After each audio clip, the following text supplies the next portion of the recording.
Let me tell you a story.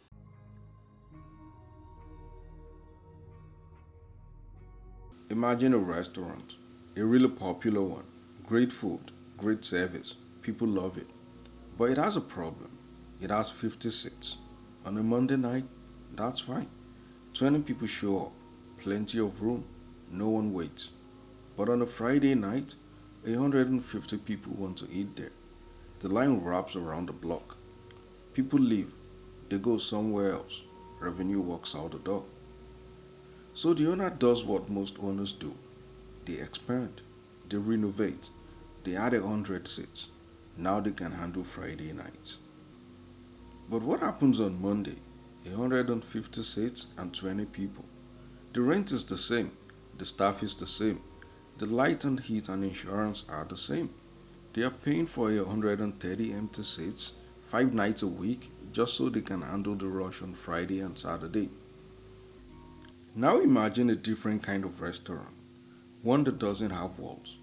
On Monday night, 20 tables appear, just enough, cozy, intimate. On Friday night, the restaurant expands, more kitchen capacity, more service, more everything, exactly what is needed for exactly the demand that exists. And on Sunday morning at 3 a.m., when no one is eating, the restaurant shrinks to nothing. Zero tables, zero staff, zero cost. That restaurant, that is elasticity, and it is one of the most powerful concepts in cloud computing. In the old world, the world of physical service, you had to plan for your peak. If your website could get 10 million visitors during a Black Friday sale, you needed servers capable of handling 10 million visitors, sitting there 364 other days of the year, mostly idle. You paid for the peak even when you lived in the valley. Cloud computing changed the equation. With elasticity, your infrastructure grows when demand grows and shrinks when demand shrinks. You pay for what you use, nothing more. Let me break down how this actually works. There are two types of scaling.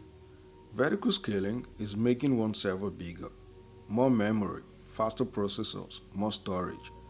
Think of it as making your one chef faster, stronger, and giving them a bigger kitchen. There's a ceiling to this. Even the best chef in the world can only cook so many meals. Horizontal scaling is adding more servers. Instead of one super chef, you hire 10 good chefs and give each one their own station. Now you can cook 10 times the meals.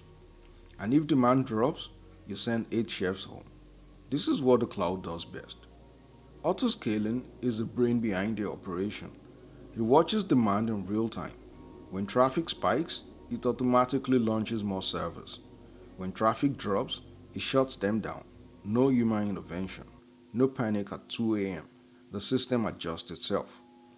And load balancing, which we will get to in a future case, is how traffic gets distributed across all those servers. It is the host at the restaurant deciding which table to seat you at so no single section gets overwhelmed. Here's a real example. Think about a streaming service on the night of a major show premiere. Millions of people all hitting play at the same time. Without elasticity, that service crashes. With it, the system detects the surge, spins up hundreds of additional servers across the globe, handles the load, and then scales back down when everyone goes to bed. The viewers never know the difference. Now, here's what I want you to sit with. We live in a world obsessed with maximums: the biggest office, the largest team, the most capacity. We plan for the peak and live with waste. But elasticity teaches a different philosophy. Efficiency isn't about maximum capacity. It's about matching supply to actual demand. It's about having exactly what you need when you need it and nothing more. Think about that in your own life. How much do you maintain? Physically, financially, mentally, just in case. How much energy do you spend keeping 150 seats warm for a 20-person Monday? The cloud taught us that the most efficient system isn't the biggest one. It is the one that fits always. So remember, the restaurant is never too big or too small. It is Always exactly the right size. File closed. Next case, the fourth engine.